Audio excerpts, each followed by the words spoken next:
மங் கிஹில்லா எண்ணம். மங்கிஹில்ல என்னங்க அப்படின்னு சொன்னா நான் சென்று வருகிறேன் அப்படின்றத இது தந்திருக்குது. அப்போ மங் அப்படின்னு சொன்னா என்னது? நான்.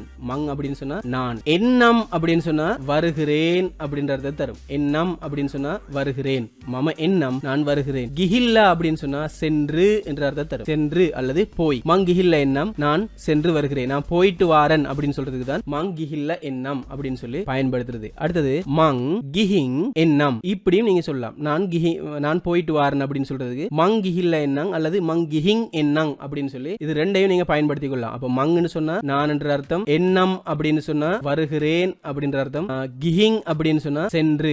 கிஹிங் அல்லது கிஹில்லா இது ரெண்டையும் நீங்க என்ன செய்யலாம்? இந்த இடத்துல பயன்படுத்திக் கொள்ளலாம். மங்கிஹில்ல எண்ணம் சொல்லலாம் அல்லது மங்கிஹிங் எண்ணம் அப்படின்னு சொல்லியும் சொல்லலாம். அப்ப நான் சென்று வருகிறேன், அதாவது நான் போயிட்டு வாரன் அப்படின்னு சொல்றதுக்கு தான் அது சொல்றது. ரைட். அடுத்தது இந்த இடத்துல பாருங்க, ஒயாலாகி அல்லது ஒயாகி ஒயாகி வெடட்டி கோஹோமத் அப்படின்னு சொல்லி தந்திருக்கு. உங்கள் வேலைகள் எப்படி என்று இந்த இடத்துல தந்திருக்குது. இப்ப இதுல பாருங்க, ஒயான்னு சொன்னா நீங்க, ஒயாகே அப்படின்னு சொன்னா உங்களுடைய, அதாவது உங்கள் என்றுதான் உங்களுடைய, உங்கள். இதுக்கு ஒயாகே பயன்படுத்துறது. கொஹமது அப்படின்னு சொன்னா எப்படி என்ற அர்த்தம். இப்ப வெடன்னு சொன்னா வேலை, வெடையோட டிக்கைய சேர்த்தீங்கன்னு சொன்னா அது பன்மையா மாறும். வெடன்னு சொன்னா வேலை, வெடடிக்க அப்படின்னு சொன்னா வேலைகள் அப்படின்னு மாறும். வேலைகள் அப்படின்னு சொன்னா வேலைகள். இப்போ ஒயாகே வெடடிக்க கொஹமது அப்படின்னு சொன்னா உங்கள் வேலைகள் எப்படி அப்படின்ற அர்த்தத்தை இது தந்திருக்குது. நீங்க நல்லா ஞாபகம் வச்சுக்கொள்ளணும். வெட அப்படின்னு சொன்னா வேலை, டிக்க அப்படின்னு சொன்னா கல் என்று நீங்க எடுத்துக்கொள்ளுங்க. வெடடிக்க அப்படின்னு சொன்னா வேலைகள். இப்ப உதாரணமா கொலை அப்படின்னு சொன்னா பேப்பர், கொலட்டிக்க அப்படின்னு சொன்னா பேப்பர்கள், அதாவது காகிதங்கள் அப்படின்றது அது தந்திருக்கு. டிக்கன்றது நாங்க சேர்த்தோம்னு சொன்னா அது பன்மையாக மாறும். சரியா? அதனால ஞாபகம் வச்சுக்கொள்ளணும். அடுத்தது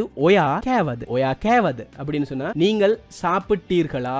கனவா அப்படின்னு சொல்றது சாப்பிடுறதுக்கு, கேவது கேவா அப்படின்னு சொன்னா சாப்பிட்டேன், சாப்பிடப்பட்டது அப்படின்ற ஒரு விஷயம் வரும். ஒயான்னு சொன்னா நீங்கள், நீங்க அப்படின்னு சொல்றதுக்கு ஒயா. இது பன்மை இல்ல, முன்னால இருக்கிற ஒருத்தருக்கு நாங்க சொல்றோம் நீங்கள் அப்படின்னு சொல்றது. சரியா? நீங்கள் சொன்னா இது பன்மை என்று எடுத்துக்கொள்ள கூடாது.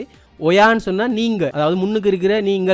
எழுதும் போது எழுத்து வார்த்தையில நாங்க இப்படி தானே பேசுவோம். நீங்க எழுதாம நீங்கள் தான் எழுதுவோம். அதுக்காக நான் இப்படி எழுதி இருக்கிறேன். கேவாத அப்படின்னு சொன்னா சாப்பிட்டீர்களா என்ற அர்த்தம். கேவாத சாப்பிட்டீர்களா. கேவா அப்படின்னு சொன்னா சாப்பிடப்பட்டது. மாமா கேவா நான் சாப்பிட்டேன், மாமா கேவா மாமா சாப்பிட்டார் என்று வரும். கேவான்னு தான் முடிஞ்சிருக்குது. ஆனா அதுக்கு முன்னால நீங்க யாரை போட்டாலும், நான் சொல்லியிருக்கேன் தானே, ஒரு வினை சொல்லணும் நாங்க போடும்போது முன்னுக்கு யாரை போட்டாலும் அவருக்கு ஏற்ற மாதிரி அந்த வசனம் மாறும்னு சொல்லியிருக்கிறேன். அதுதான் அது. அடுத்தது ஒயா பிவ்வாத அப்படின்னு சொன்னா நீங்கள் குடித்தீர்களா. பொனவா அப்படின்னு சொல்றது குடிக்கிறது, பிவ்வா அப்படின்னு சொன்னா குடிக்கப்பட்டது. இந்த இடத்துல தேன்றதுதான் கேள்வியா மாத்தி இருக்குது. அப்ப ஒயான்னு சொன்னா நீங்க, நீங்கள், அதாவது நீங்கள் இந்த இடத்துல எழுதி இருக்கிறேன். இது பன்மை இல்ல, முன்னால இருக்கிற ஒருத்தர். சரியா? பிவ்வாத அப்படின்னு சொன்னா குடித்தீர்களா. ஒயா பிவ்வாத நீங்க குடித்தீர்களா. ஒயா பீம பிவ்வாத நீங்க பானம் குடிச்சீங்களா, அதாவது நீங்க ஏதாவது ஒரு ஜூஸ் குடிச்சீங்களா அப்படின்னு கேக்குறது ஒயா பீம பிவ்வாத அப்படின்னு சொல்லி கேக்குறது. அடுத்தது ஒயா மொனவாத கேவே அப்படின்னு சொல்லி தந்திருக்குது. ஒயா மொனவாத கேவே. ஒயா மொனவாத கேவே பொருள் என்னன்னு சொன்னா நீங்கள் என்ன சாப்பிட்டீர்கள் அப்படின்றத இது தந்திருக்குது. ஒயா அப்படின்னு சொன்னா நீங்க, பன்மை இல்லது, முன்னால இருக்கிற ஒருத்தரை பார்த்து கேட்கறது ஒயா நீங்க. கேவே அப்படின்னு சொன்னா சாப்பிட்டீர்கள், சாப்பிடப்பட்டதுன்றதுதான் கேவே. மாமா மொனவாத கேவே அப்படின்னு சொன்னா மாமா என்ன சாப்பிட்டார் என்று வரும். இந்த இடத்துல சாப்பிட்டீர்கள் தானே இருக்குது. மாமாவை நீங்க நீங்கள்ன்றது இடத்துல மாமாவை போட்டீங்கன்னு சொன்னா மாமா என்ன சாப்பிட்டாருன்னு வரும். மாமா முனவாத கேவே. முனவாதன்னு சொன்னா என்ன, அதாவது முனவாதன்ற இந்த இடத்துல முகாத்த கேவேன்னு சொல்லி இல்லாத சார், ஏன் முனவாதன்னு சொல்லி இந்த இடத்துல வாரதுன்ற குழப்பம் உண்டு நிறைய பேருக்கு வந்திருக்கு. அதை நீங்க நல்லா விளங்கிக் கொள்ளுங்க. இந்த இடத்துல முனவாத என்று தந்திருக்கிற விஷயம் காரணம் என்னன்னு சொன்னா என்ன சாப்பிட்டேன்னு தெரியாதானே, என்னென்ன சாப்பிட்டோம்ன்றதே தெரியாது. பல விஷயங்களை சாப்பிட்டு இருப்பாங்க. பன்மையை குறிக்கிறதுக்காகத்தான் முனவாத என்ற விஷயம் இந்த இடத்துல என்னன்னு வந்திருக்குது. விளங்கிச்சா? முனவாதன்னு சொல்லி அந்த இடத்துல கேட்கணும். அதாவது உங்களுக்கு என்ன சாப்பிட்டே தெரியாது, தெரியாதனால முனவாதன்னு கேட்கணும். தெரிஞ்சா முகாத்து ஒய் முகாத்த கண்ணு, அதை என்ன சாப்பிடுறீங்க நீங்க, உங்களுக்கு விளங்குது, முன்னுக்கு கண்ணுக்கு விளங்கிட்டு அப்படின்னு சொன்னா முகாத்தன்னு பயன்படுத்துங்க. அது என்ன நீங்க சாப்பிடுறது அப்படின்னு சொல்லி கேளுங்க. முன்னுக்கு விளங்கும் போது அவர் பல விஷயங்களை வச்சுட்டு சாப்பிடுறாரு அப்படின்னு சொன்னா ஒய முனவாத கண்ணே அப்படின்னு கேட்கணும். நீங்க என்ன சாப்பிடுறீங்க, எவைகளை சாப்பிடுறீங்க, அதாவது பன்மையை நீங்க கேட்கும் போது முனவாதன்னு கேட்கணும், ஒருமையை கேட்கும் போது முகாத்தன்னு கேட்கணும். சரியா? இதுதான் முகாத்த முனவாத என்ற அர்த்தம். அது தமிழ்ல வந்து என்னன்றதான் அர்த்தம் வரும். சரியா? ஒயா முனவாத கேவே நீங்க என்ன சாப்பிட்டீங்க அப்படின்றத தந்திருக்கு. ரைட். அடுத்து வருது ஒயா முனவாத பிவ்வே. பிவ்வேன்னு சொன்னா குடிச்சீங்க என்ற அர்த்தம் இந்த இடத்துல வரும். ஒயா முனவாத பிவ்வே நீங்கள் என்ன குடித்தீர்கள் அப்படின்றது வந்திருக்குது. இந்த இடத்துல நான் சொன்னேன் தானே, பிவ்வே அப்படின்னு சொன்னா குடிக்கப்பட்டது, குடித்தீர்கள் என்ன குடிக்கப்பட்டுச்சு அப்படின்றதான் கேட்கப்படுது. இந்த இடத்துல நீங்கன்ற வசனம் தந்திருக்கு தானே, அதுக்கு இந்த இடத்துல நாங்க ஒயான்னு தந்திருக்கிறோம். அப்ப முனவாதன்னு சொன்னா எவை, அதாவது என்ன அப்படின்றத இந்த இடத்துல தந்திருக்குது. இதுல நீங்க நல்லா ஞாபகம் வச்சுக்கொள்ளுங்க. எல்லாருக்கும் மிக முக்கியமான ஒரு விஷயம் என்னன்னு சொன்னா, இந்த நீங்கள் என்ற இடம் இருக்குதானே, இந்த நீங்கள் என்ற இடத்துல இந்த இடத்துல ஒயாண்டு வந்திருக்கு தானே, இந்த இடத்துல இடத்துல நீங்க மாத்தீங்கன்னு சொன்னா குடித்தீர்கள் வந்திருக்கு தானே, இந்த இடத்துல பியூவே என்று இருக்குது. இப்ப இந்த இடத்துல குடித்தீர்கள் என்று வந்ததுக்கு இந்த ஒயான்ற இடத்துல மாமான்றத போடிங்கன்னு சொன்னா மாமா முனவாத பியூவேன்றதுதான் அர்த்தம். அப்ப மாமா என்ன குடித்தார் என்று வரும். இப்ப இந்த இடத்துல ஒயாண்டு வந்ததுனால குடித்தீர்கள் வந்திருக்கு, நீங்க வந்ததுனால குடித்தீர்கள் வந்திருக்கு. இப்ப உதாரணமா பாப்பான்னு சொன்ன யாரு, சித்தப்பா. பாப்பா முனவாத பியூ, சித்தப்பா என்ன குடிச்சாரு, அப்ப குடித்தார் அப்படின்றது வந்திருக்குது. இந்த இடத்துல குடித்தீர்கள் வந்திருக்கு, அப்ப பியூவே தான் வரும். அதுக்கு முன்னால நீங்க யார போடுறீங்களோ, இந்த நீங்கள்ன்ற இடத்துல யார போடுறீங்களோ அவருக்கு ஏற்ற மாதிரி அந்த வசனங்கள் மாறும். இதை நீங்க நல்லா ஞாபகத்தில் வச்சுக்கொள்ளணும். ஞாபகத்தில் வச்சுக்கொண்டதான் படிக்கிறது ஈஸியா இருக்கும். குழப்பி கொள்ள கூடாது, விளங்கிச்சா? குழம்ப கூடாது, அதான் என்ற முக்கியமான ஒரு பாயிண்ட். நீங்க யாருமே குழம்ப கூடாது, தெளிவா விளங்கணும். ரைட். மம தோசை கேவா, இந்த இடத்துல நான் தோசை சாப்பிட்டேன் அப்படின்னு சொல்லி வந்திருக்குது. இப்ப இந்த இடத்துல நீங்க பாருங்க, சாப்பிட்டேன் என்ற இந்த சொல்லுக்கு இந்த இடத்துல கேவா என்று வந்திருக்குது. யாரு சாப்பிட்டாங்க? நான் தானே சாப்பிட்டேன். மம கேவா, நான் சாப்பிட்டேன். இப்ப இந்த இடத்துல தோசையை விட்டுருவோம். மமன்றது இந்த இடத்துல இருக்குது, இந்த இடத்துல கேவான் இருக்குது, இந்த இடத்துல கேவான் இருக்குது, இந்த இடத்துல மமன் இருக்குது. அப்போ மமண்டா நான் சாப்பிட்டேன், அதாவது கேவா அப்படின்னு சொன்னா சாப்பிட்டேன் அர்த்தம். அப்ப மம கேவா அப்படின்னு சொன்னா நான் சாப்பிட்டேன். அப்ப இந்த இடத்துல மமன்ற இடத்துல நாங்க யார போடுறோம்? மல்லின்றத போடுறோம். மல்லின்னு சொன்னா தம்பி. மல்லி கேவா அப்படின்னு சொன்னா தம்பி சாப்பிட்டான் என்று வரும். இப்ப இந்த டேன் வராது, சாப்பிட்டான் என்று வரும். இப்ப மல்லி தோசை கேவா அப்படின்னு சொன்னா தம்பி தோசை சாப்பிட்டான் என்று வரும். இப்ப நான்ன்ற இந்த இடத்துல வந்ததுனால இந்த இடத்துல சாப்பிட்டேன்னு வந்திருக்கு, கேவான்ற சொல் சாப்பிட்டேன்னு வந்திருக்கு. அப்ப சாப்பிடப்பட்டது, ஏற்கனவே சாப்பிடப்பட்டது. இந்த நான்ன்ற இடத்துல நீங்க யார வேணாலும் போடுங்க. மாமா தோசை கேவா, மாமா தோசை சாப்பிட்டார். அம்மா தோசை கேவா, அம்மா தோசை சாப்பிட்டாங்க.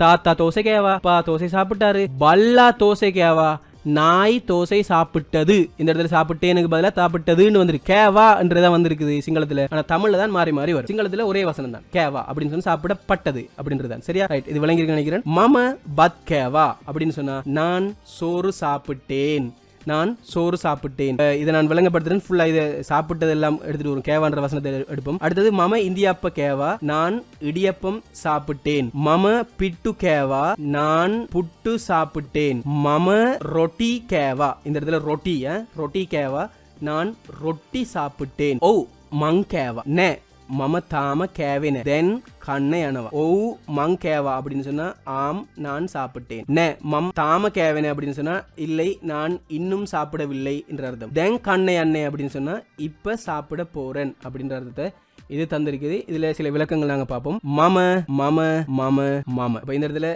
நான் வந்திருக்கு. கேவா கேவா கேவா கேவா கேவா. இந்த இடத்துல சாப்பிட்டேன் சாப்பிட்டேன் சாப்பிட்டேன் சாப்பிட்டேன் அப்படின்னு சொல்லி இந்த இடத்துல வந்திருக்கு. இந்த இடத்துலயும் சாப்பிட்டேன் என்று வந்திருக்குது.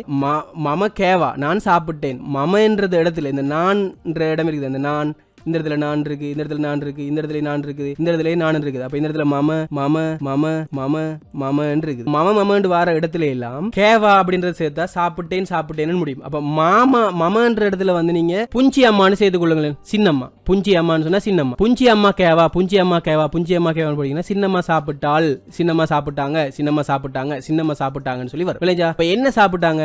பத் கேவா, சோறு சாப்பிட்டேன். சின்னம்மா சோறு சாப்பிட்டாங்கன்னு சொல்லும் போது புஞ்சி அம்மா பத் கேவா.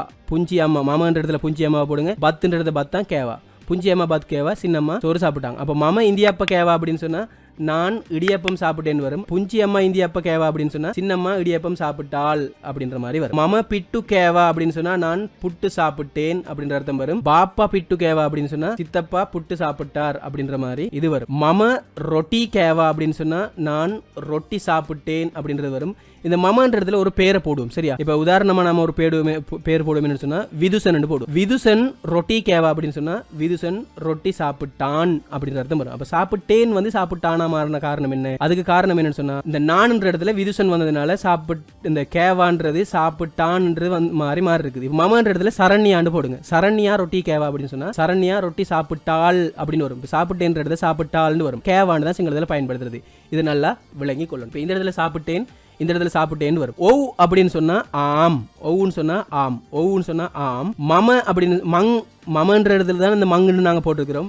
மம என்று சொல்ற சொல்லத்தான் மங்குன்னு போட்டுக்கிறோம். மங் அல்லது மம அப்படின்னு சொன்னா நான் அர்த்தம். ஓ மங் கேவா, ஆம் நான் சாப்பிட்டேன். மங்குன்ற இடத்துல நீங்க யாரை போடுங்க? விதுசனை போடுங்க. ஓ விதுசன் கேவா, ஆம் விதுசன் சாப்பிட்டான்னு மாறும். இந்த இடத்துல ஓ சரண்யா கேவா அப்படின்னு சொன்னா ஆம் சரண்யா சாப்பிட்டாள் அப்படின்னு வரும். ஓ அம்மா கேவா அப்படின்னு சொன்னா ஆம் அம்மா சாப்பிட்டாங்க அப்படின்னு சொல்லி இந்த இடத்துல மாறும். இதான் நீங்க நல்லா ஞாபகம் வச்சுக்கணும். இப்ப நே அப்படின்னு சொன்னா இல்லை, நே அப்படின்னு சொன்னா இல்லை. தாம அப்படின்னு சொன்னா இன்னும், தாம அப்படின்னு சொன்னா இன்னும். நே தாம அப்படின்னு சொன்னா இன்னும் இல்லை அப்படின்ற அர்த்தம் வரும். இன்னும் இல்லை, நே தாம அப்படின்னு சொன்னா இன்னும் இல்லைன்னு அர்த்தம் வரும். கேவின அப்படின்னு சொன்னா சாப்பிடவில்லை, கேவின சாப்பிடவில்லை. நே தாம கேவின இல்லை இன்னும் சாப்பிடவில்லை. நே தாம கேவின இல்லை இன்னும் சாப்பிடவில்லை. இந்த இடத்துல நான் வந்திருக்குது, இந்த இடத்துல ஒரு பெயர் சொல் வந்திருக்குது, நான்ன்றது வந்திருக்குது. இந்த இடத்துல மங்னு வந்திருக்குது. நே மங் தாம கேவின அப்படின்னு சொன்னா இல்லை நான் இன்னும் சாப்பிடவில்லை. இந்த மங்குன்ற இடத்துல அம்மா அப்படின்னு சொன்னா நே அம்மா தாம கேவின இல்லை அம்மா இன்னும் சாப்பிடவில்லை. நே சரண்யா தாம கேவின இல்லை சரண்யா இன்னும் சாப்பிடவில்லை.